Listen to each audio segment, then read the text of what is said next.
Hi, I'm Euan, And I'm Sarah. and this is Popcorn and Cumin, a transatlantic dive into film and media.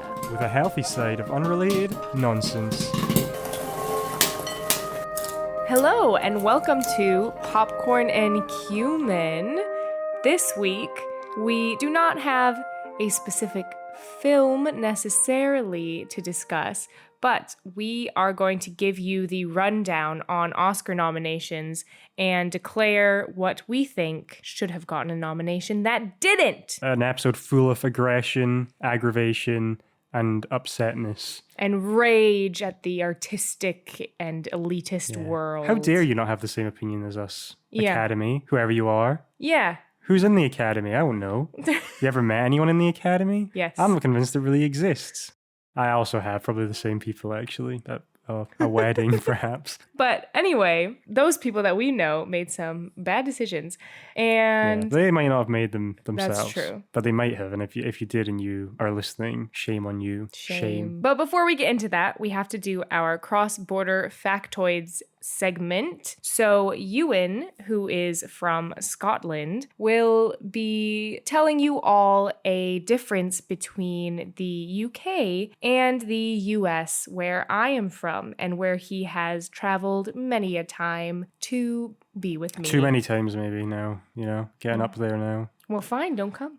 So we decided to make it so that we switch off telling a difference every time because... Which we briefed you last week on, so you should know. But Yeah. now this is the first week I'm doing it. But since if you're a the change fool up. and didn't listen last week. Go back and listen to that. Do your homework before Yeah. you listen to this. Yeah. All right, Euan, what's your UK-US difference? So my difference is in the UK, we have an amazing country in some ways. In some ways, not so amazing. All right, what a start. But one of the good things about the UK is that it's free from dangerous animals. We have no dangerous snakes. There are a couple snakes, unlike in Ireland where there's no snakes because St. Patrick got rid of them all. He blew his little fiddle and they all went into the sea or something. I think that's how the story goes. But we don't have bears or wolves, although we're maybe reintroducing wolves, but those are basically just big dogs, so they don't hurt anyone, Unlike those XL bullies, those will hurt you. But wolves, those are okay. We don't have lions, tigers, or bears, actually. Oh my. And what else can really get you? Spiders, we do have some of them, but they're not poisonous. Scorpions, I don't think we really have them. Jellyfish, you maybe could get stung by a jellyfish of a bit of danger level if you went into the sea far enough, but you don't want to go into the sea. Who wants to go into the sea? We can't breathe underwater. We're not meant to be on the sea. So yeah, really, that's one of the good things about living in the UK. I don't leave my front door and think, oh, is there a black widow spider by the bins? Is there a raccoon with some sort of disease about to jump out at me? Is there a black bear digging through my bins that I need to get a house cat to scare off? Is there a mountain lion that's been stalking me and my younglings for the past couple of nights without me knowing about it? Or is there a bear that even if I had a massive piece of weaponry would still be able to maul me before I can do anything about it? So I don't have to worry about any of that. Or worry about a massive eagle coming down and swooping me up and carrying it off to feed its young with my carcass. What are you talking about? So really, my experience in the US is that, I'm really ducking and weaving around every corner. I don't know when the next creature is going to come out and try and have a go at When me. have you seen a dangerous creature? Have you ever seen a bear? I don't know. No. The streets of San Francisco is full of dangerous creatures, Sarah. Have you ever seen a mountain lion, which theoretically... I think I might live have in seen our one. region? What? When? I don't know. They're pretty. You wouldn't want. What? They don't want you to see them. So how would you know? What? But you would still know. I have you the saw it. I have the suspicion that they're there looking at me. So you didn't They see sense it. my You fear. You sensed it. Yes. I think I saw. You know how like animals' eyes light up when lights are shone on them. I saw two beady eyes staring at me from behind some bushes. Did we ever see a crocodile or alligator in Mexico? I don't think we did we? I've Just seen saw alligators in videos. Florida, but I don't think Like I in saw... the wild? Yeah, well, on this a is we're getting boat ride? sidetracked. But remember, there was like a cenote in Cancun where there was like a friendly Yeah. alligator that like swam around. Yeah, we didn't go to that No, one. and I was like, I don't care how Friendly. friendly allegedly this alligator is meant to be. It's still an alligator. Friendly until he smells the right human. Yeah. Or she. True. What do you think are the top 3 most dangerous animals in the UK? In terms of like statistically what claims the most lives, it's probably all livestock ones, unless you're counting like, well, I was going to say like mosquitoes, but we don't really have them here. I reckon it's probably like cow, dog, and horse. Is that correct? 2 out of 3. That ain't bad, as Meatloaf once said. Well, one of them is dog, which makes me sad. And it's actually not mosquito, even though that's, well, I've seen things where it says that it is the mosquito, but apparently the UK doesn't have very dangerous mosquitoes. Is one of them jellyfish? No. Oh, okay. Because I brought that up before. Oh, then the other one is bees/wasps. Oh, yeah, they'll get you. But they're deadly here? Because in Arizona, they have like deadly ones. But here? Yeah. Now I'm going to be more scared of them. Well, I think, you know, there's your proof. They must be deadly on some level. Oh, it must be people having allergic reactions Yeah. to them. And I think if you get stung by enough bees, like if you fell into like a bee's nest and they stung you like 100 times, like you'll be going to be in trouble, I think. That happened to someone on one of my school trips once. Yeah. Well, a bunch of boys like ran into a bee's nest and then they like swarmed them. I was not involved. Is this one of your really weird school trips where you just did dangerous stuff? Sarah went to a school camp where they made her lick slugs. It was not that. They didn't make you. It was, okay, you could join different wilderness clubs, and one of them was the Slug Club, or the Banana Slug Club, or something like that. Not the slug think it club had from a Harry cooler- Potter 6. This is a cooler one. Yeah, I think it had a cooler name than that, to be honest. But you had to kiss a banana slug, and it makes your lips go numb, which maybe is concerning. I didn't do it. Mm-hmm. And then you could also be in the Core Club, where you eat a whole apple, including the core. This is what we were encouraged to do on the trip. I feel like that is easier than the other one. There's one like you have to eat a worm or something. No, one of them was you could dunk your head or maybe jump in to this like freezing cold lake. It was called the Polar Bear Club. I don't think I did that one either. Lame-o. Wait, did you Yeah. lick the slug? I don't think so. Babe. I'll eat the Kiss. apple core. Kiss. I don't think I did that either. I would choke. Bad for the. What was the other foods. animal? I said them all. The cow, the dog, and the wasp. Oh, / okay. bee. So not horse. Yeah, I thought I'd maybe read that like donkeys kill a lot of people, Well, but I don't think I've even really we seen don't that many have many donkeys. So donkeys here. yeah. This was just science focus. It was according to that, whoever they are.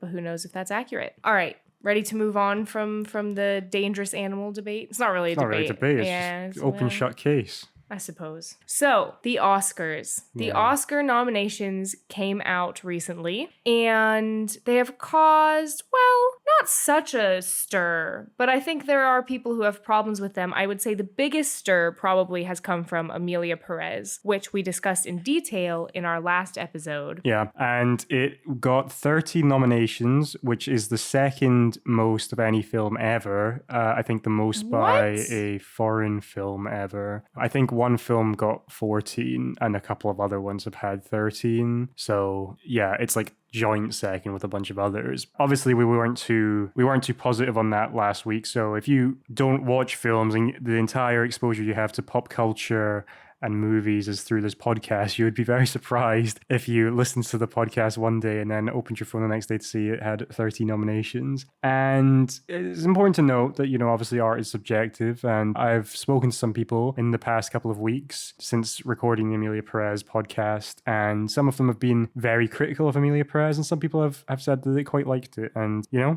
obviously me and Sarah didn't really like it, and we have some issues, or at least understand why people would have issues with the filmmaking process behind it. But that's, if you're judging it as a piece of art, I still think it's kind of flawed, even removed from that background. But yeah, it's really causing quite a stir in the film community now. And I think because people are so aggrieved by it, they've done the classic internet thing and started digging up drama wherever they can. And as we're speaking, I think the lead actress, Carla Sofia Gascon, has deleted her Twitter after many tweets of her saying quite problematic things in the not even that distant past, in the past like 5 years, have all resurfaced, which is, you know, a shame because she put in a good performance. And I think given that Emilia Perez got so many nominations, it was probably a front runner to win a bunch of awards, but now it's being sort of marred by so much controversy. I'm curious to see what ends up happening with that. Yeah. Has voting already happened though?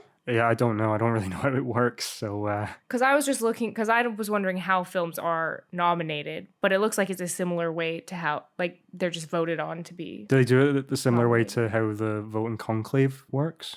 No, they don't all sit in a big fancy church for weeks on end. Do prayers and then just keep voting for the same people? Yeah, and then throw people under the bus. We've seen Conclave. That's one of the movies we actually have seen. So, which you might think we're not doing our homework, but obviously a lot of these movies have only just come out, and especially in the UK, we get a delayed release window. So we're now frantically trying to watch a bunch of Oscar-nominated films just so we can discuss it for the loyal audience. So don't say we don't work hard, because we certainly are working a bit. Yeah. Well, also, I don't think the films this year are that interesting to me. I don't know, man. I feel like last year I was like, oh yeah, like all of these are good. I would be like, if Oppenheimer won, that would be okay. Yeah, well, I If feel like you're Barbie saying won, that. Yeah. that would be amazing. But like Killers of the Flower Moon, that was a good movie. There were so many things that I was like, this is, even if I had problems with, like, I still thought it was a good movie that I was engaged and interested in seeing, even based off of the, like, what do you call it? The pitch, you know? I'm reading some of these pitches and I'm like, what? That sounds ridiculously boring. I feel like they just want boring films. I feel like this year's okay. I mean, I think last year, you know, the whole Barbenheimer thing, I think really shone an extra, I don't want to say scrutiny in a positive sense. Like, I think people were more interested in film and box office, and that was... Yeah, I mean, that I'm Just Ken performance at the... Yeah. That was history in the making. I think they're not performing. They've already announced they're not doing the original songs this year. What? Have you seen the nominees? Are you that bothered about that? Oh, wait, it has to be original, but they're still going to do performances. I'm sorry. The cast of Wicked has to do something. Oh, yeah. Yeah, I presume they probably would do something, yeah. But They yeah, I think the better. past 2 years they've had all of the original songs performed, which was cool. Didn't they have the Murder on the Dance Floor person perform as well? I don't remember. That might have been the BAFTAs. Because That wasn't became a very good pop- performance. Yeah. Sorry. That became popular again from Saltburn, Yeah. which I don't think was nominated for anything. Oh, even the either. actors? Yeah, actually, Barry Keoghan might have been nominated at the BAFTAs or something. I don't remember. But I think that's for last year's award cycle, so we got to put that to one side. Okay, let me read off the Best Picture nominees, Okay, just so and everyone's I will in the cheer loop. or boo based on my feelings on them. Okay, Anora, Haven't seen. The Brutalist, Haven't seen. A Complete Unknown, Haven't seen. Conclave, Yeah. Dune Part 2, Whoop, whoop, whoop, whoop. Emilia Perez. Moo. Was that a boo or a moo? Have Yeah, it was kind of a moo. Boo. you never booed before? I'm Still Here. Haven't seen. Nickel Boys. Haven't seen. I haven't heard of that. I think that is kind of a lower budget thing that people were it's meant to be good, but people were kind of like, oh, that's a kind of win because we weren't expecting it to get a Best Picture nominee. The Substance. Whoop, whoop, whoop. Wicked. Whoop, whoop. Yeah! Oh. See you later, listeners' eardrums. They're gone. Well, you know my feelings now of the nominees. So clearly we haven't seen that many of them yet. I have interest in seeing probably Long pause. maybe a Nora and A Complete Unknown. Yeah. Listen, The Brutalist is supposed to be really good in theory, but listen to this. This is the film synopsis. Escaping post-war Europe, a visionary architect comes to America to rebuild his life, his career, and his marriage. On his own, in a strange new country, he settles in Pennsylvania, where a wealthy and prominent industrialist recognizes his talent. What, it's just about an architect? I don't care about an architect. Sarah's biased against The Brutalist because we live in an area of London where there's quite a lot of brutalist architecture. And it's hideous. Yeah. Yeah. I mean, I guess if they focus the story on, you know, his overcoming having to, like, being a refugee of the war and then having to move here, like, I guess that could be interesting. I think that is kind of how the story will go. Well, that's fine, but I don't care about architecture. Yeah, so The Brutalist, from what I've been reading as of last week, The Brutalist and Emilia Perez are like the front runners for Best Picture. Terrible However, year. in the past weeks, obviously Emilia Perez is now having its, I would say, a lot of negative publicity and controversy. The Brutalist, I think, also was accused, or they said they used AI for something, which has then gotten a big, bad, negative reception. So maybe that'll harm its chances somewhat. I guess we'll have to wait and see. I'm just looking through the list of nominees, though, Sarah, but I was thinking, obviously, last year, the two kind of standouts just because of the whole trends and everything was Oppenheimer and Barbie. But this year, you have Dune Part 2 and Wicked, which I feel like you probably enjoyed, on an average, more than both of those ones last year. Yeah, well, those two are amazing movies, but are they going to win? No. So, does it matter? Wicked might win some stuff. Well, Wicked better just win everything, or I'm never watching this Academy thing again. Yeah, what does it? I mean, it won in your heart. So that's all that really matters. And it won the box office. They've made up an award for it at the Golden Globes and gave it to it. So I really like Barbie. I know. I'm saying I feel like you like Dune Part 2 and Wicked more than Oppenheimer. So. I like Barbenheimer less than Dicked. Nice. Very good. Or Woon. And both were split up into two movies because they're just too good to be condensed into one. True. I wonder if Wicked Part 2, because it kind of seems a little bit like Dune Part 2 has been not looked on as favorably because it's a sequel. We'll get to some of the categories, but it's not been nominated in some categories that I would have very much expected it to have been nominated in. And the only reason I can think of is maybe they were like, oh, we saw you do some of that stuff a couple of years ago, so we're not giving you the credit anymore, Yeah. Well, so let's get to the snubs. So you think that Dune should have been nominated for what? Well, what I'm going to say, I mean, again, you might like Emilia Perez. Any category that Dune could have been nominated in and hasn't been, and Emilia Perez is nominated in, is a disaster, in my opinion. It's a filmmaking disaster. So that is going to include director, it's going to include costume design, and it's going to include hair and makeup. There's no way Emilia Perez should have been nominated over Dune 2 in any of those categories. I feel like it's totally crazy. And if you think I'm the only one who's aggrieved, I'm not, because Josh Brolin, I was about to say friend of the show. We don't know him. I don't know why I just instantly went to there. He said he might quit acting. Now, obviously, he's a little bit biased because he's been in a lot of Denis Villeneuve movies. So it's like his friend and he's annoyed for his friend. But, he's a good actor. We don't want him to quit acting. Yeah. So do a recount, everyone. Recall the ballot. I mean, that is ridiculous. Because I, perhaps like the people voting on this, kind of forgot about Dune 2. I didn't realize that was even in this award cycle. And then I saw a video comparing, just switching back and forth between Dune 2 and Emilia Perez. But the shots from Dune 2, it is amazing. Yeah. I mean, I think you're not appreciating Dune 2. But wait. Not you. Go ahead, Sarah. Your hand is up.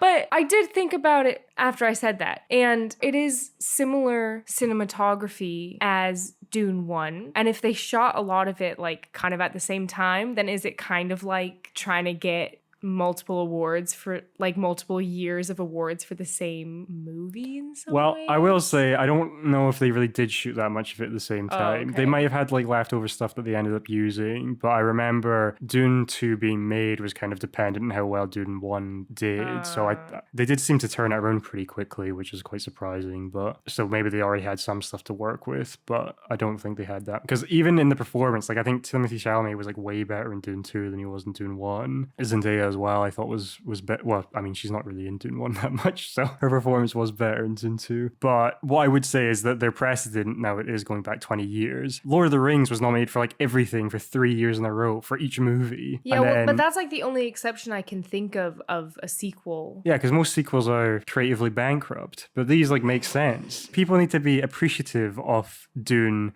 as a sci-fi or fantasy epic, kind of appealing to the nerd culture, that is made with a lot of care. It's really well adapted. Cinematography and everything's amazing. It's really well directed, great performances. They didn't mess up doing weird changes or anything. Look at some of the fantasy adaptations that have been happening recently. You got The Witcher on Netflix. I know these are TV shows. They totally botched that. Wheel of Time, they botched that. New Lord of the Rings stuff that's coming out on Amazon Prime, terrible. Everyone hates it. And Dune is doing really well. So just shout out to Dune. You're getting an award on Popcorn and Cumin if you're not getting any of the Academy Awards. Look at Star Wars. Awful. Yeah. But that's a little bit different because this is still original material or original, like the original book series, and it's not even where Dune, because there's other Dune original material that gets real weird. Yeah, well, but we're it's getting Dune. there. It's We're going prime Dune.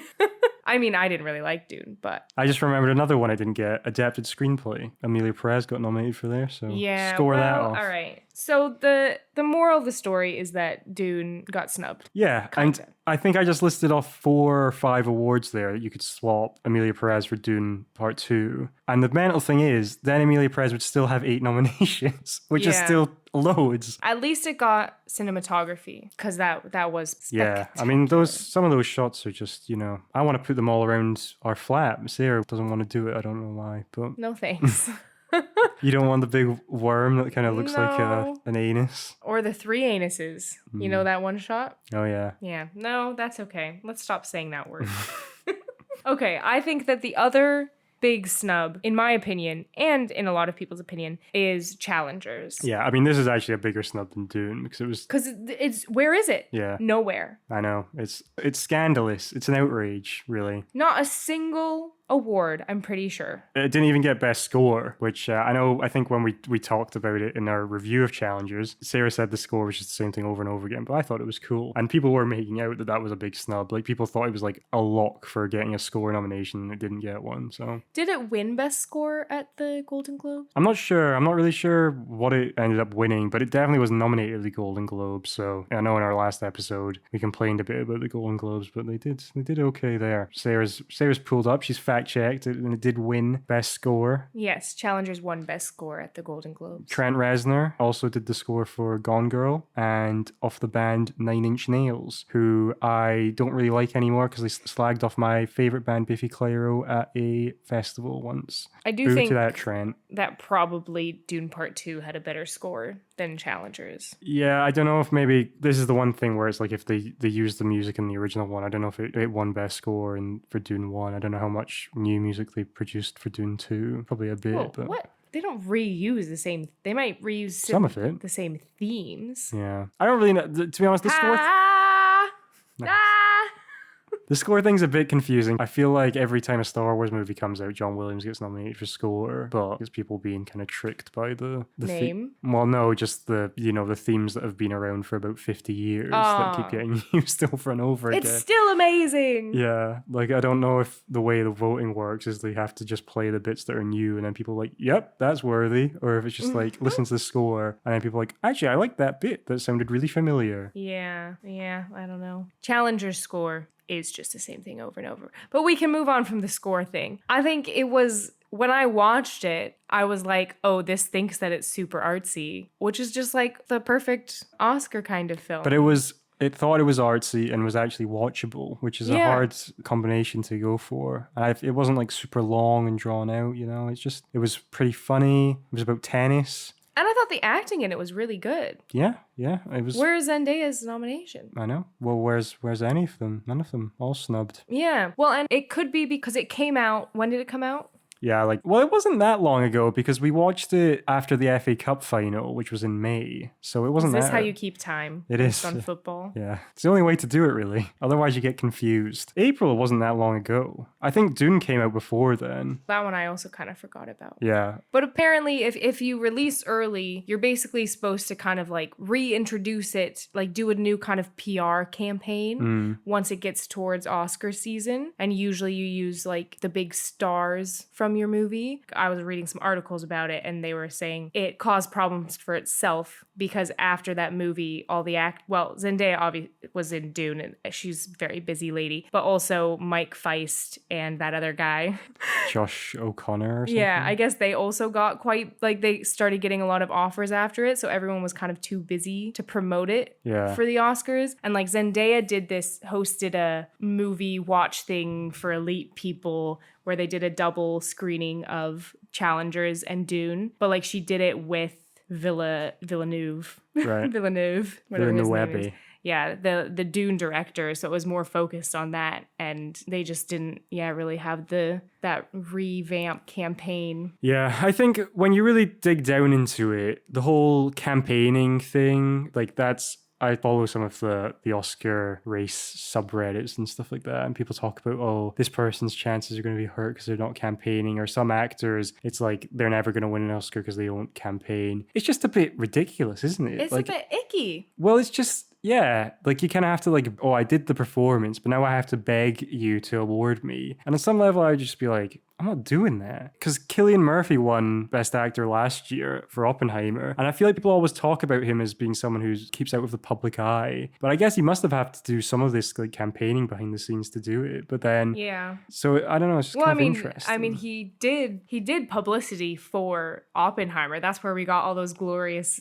videos of him looking like he wanted to be anywhere else in the world. But I feel like that wouldn't be the sort of campaigning that would be endearing himself into the eyes of the Academy. But maybe they're like, you know, they know him. You've charmed me. Yeah. In the words of British Michael Scott. David Brent, Brentmeister General. That's the one. So, yes, challengers, big snub. Yeah, I wonder if maybe they just don't like that director, because he actually released 2 movies this year. The other one was Queer with Daniel Craig, and people were saying that Daniel Craig, they were expecting to get a Best Actor nomination, and he didn't. Queer didn't get any nominations for anything. He is clearly hot-headed because he walked out of the Golden Globes when Emilia Perez won something. Yeah. And I feel like, I mean, if you can't hold your composure in that situation, it's possible you've pissed some people off in the Academy. Yeah, possibly. Yeah. So I could see that. All right. Do you have any other big snubs or big predictions? I don't know. It's kind of difficult because we're still going through and trying to, you know, as I was saying earlier, catch up and watch some of these movies. I was glad to see The Substance get nominated for Best Picture because, you know, horror movies they're real movies too, guys. And you have to nominate them when they're good. So Nosferatu's gotten some noms. Yeah, well, that's what I was going to say. Like, because Nosferatu came out, I think even in America, that was released really late. So it must have just got into the window where it could be nominated.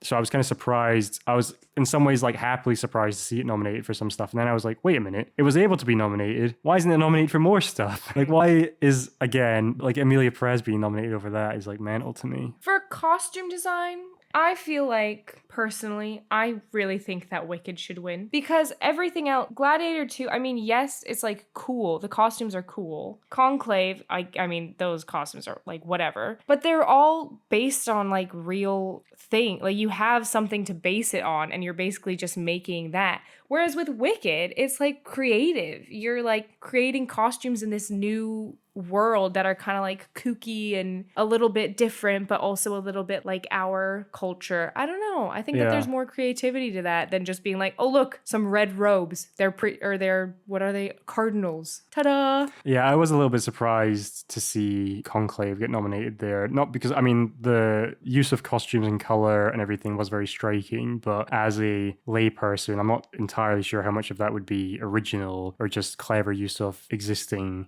attire worn by cardinals and other people in and around the Vatican. I do get what you mean. I suppose you could say with Wicked, they do have the stage show to base it off, and but the costumes are totally different than the stage show. Yeah, they've done something totes different. Even her hat, they were like, oh, let's make this hat and make it all like wonky. It's not just genius. It's not a normal witch hat. I would tend to agree with you as well, and that's another reason why I feel like Dune is a big omission there. But as a rule, I wouldn't necessarily say that. I think it's just about like how you use costumes, maybe the scope of the film. For instance, something like West Side Story, like Spielberg remake, the use of costume and color and everything was very striking. Now that is based in reality, I think, although a sort of Shakespearean version of New York. So how reality is that? Not very. Nosferatu, I think, also the costumes, because it was a good mix, I think, of a kind of period piece set in Bavarian Germany in like the 1800s, but then also you have costume design of Nosferatu, and he's mighty scary. So is he? Doesn't he just kind of have a mustache? Exactly. That is. There's scary. Nothing scarier than that. True. The original Nosferatu, completely hairless. This one got a mustache. You keep that in mind anytime you think you might want to have a mustache, Euan. I have a mustache currently. Nosferatu. I just have the rest of the hair to go along with it. Keep the rest of the hair. I'm happy to see Cynthia Erivo and Ariana Grande got nominated for Best Actress. I would have been mad if they didn't. Yeah, it's kind of interesting how this has gone, because when Nora came out, which qualifier we haven't seen, but Mikey Madison was getting so much plaudits for her performance, and then since then Demi Moore, because she's an older actor and of been around, and this is kind of like a real career turn for her, and she did her Golden Globes acceptance speech and everyone was loving it. I feel like she's immediately shot into pole position for that. And then when Emilia Perez got so many nominations, people were like, oh yeah, Carla Sofia Gascon, there's going to be, but I feel like she's gone from potentially joint first place to dead last based on things that have happened in the past couple of days. Unless, of course, the vote has already happened, then we might have some sort of Will Smith situation. So yeah. And because it's fresh in our mind, we did just watch Conclave just an hour ago. yeah. And so Ralph Fiennes, Yep, correct. aka Voldemort, was nominated for Best Actor in a leading role, which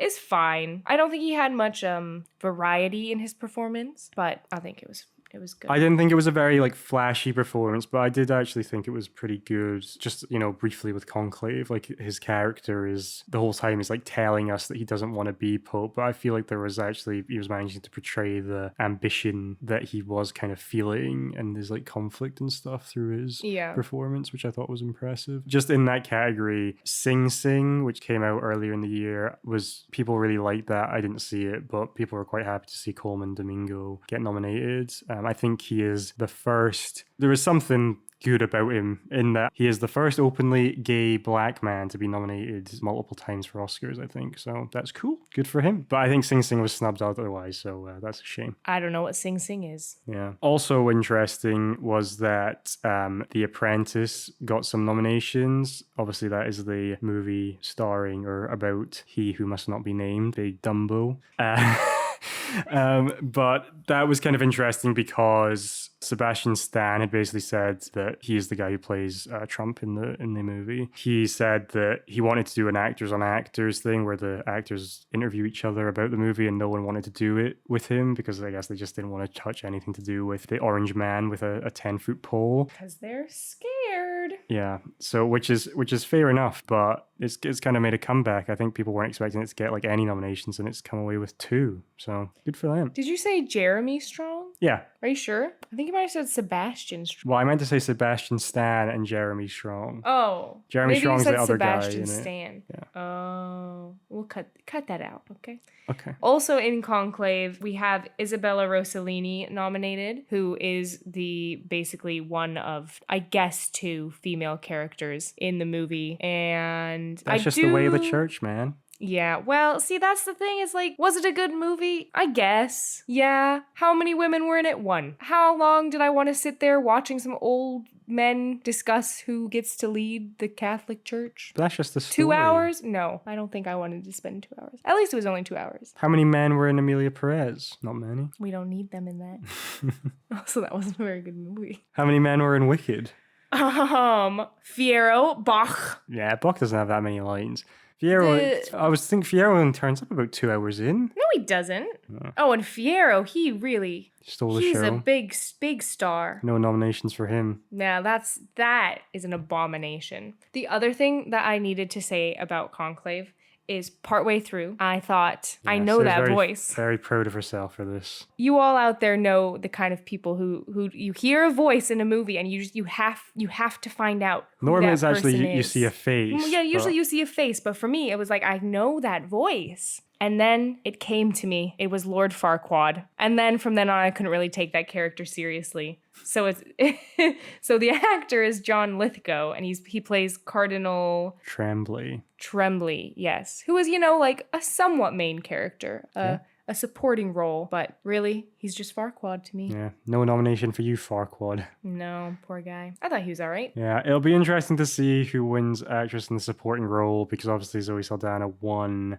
at the Golden Globes, but I wonder if Emilia Perez's bad press will tank her chances for that. I thought Ariana Grande was actually very good in Wicked, so I agree. But I haven't seen any of the other win, movies. So. You can't win for a comedic performance, babe. That's not allowed. Most of the time.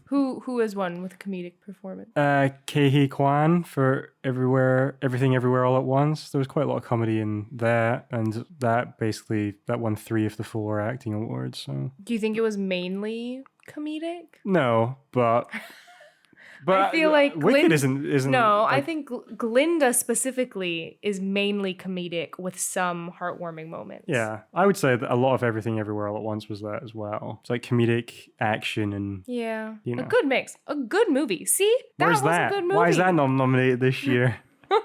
All right. I think that's all that I have to say about this year's nom-noms.